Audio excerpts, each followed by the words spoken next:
who were in the buildings before Ink purchased them and who are in those buildings and units right now. At least 28, yes.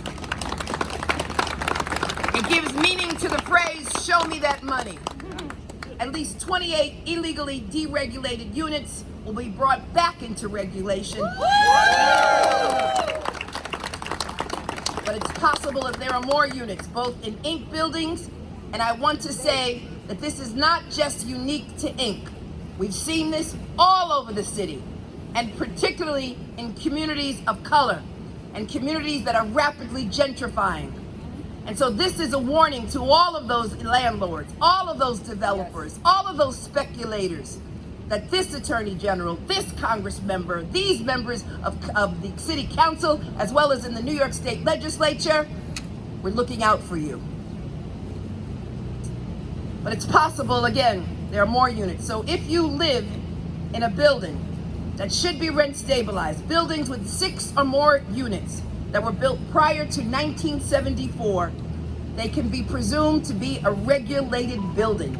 And I urge everyone to reach out to the New York State Department of Homes and Community Renewal and file a complaint and check to see whether or not your unit should be regulated, particularly if you pay market rate rent and you don't think your apartment has been sufficiently updated to qualify for deregulation, and you suspect that your landlord might be overcharging you.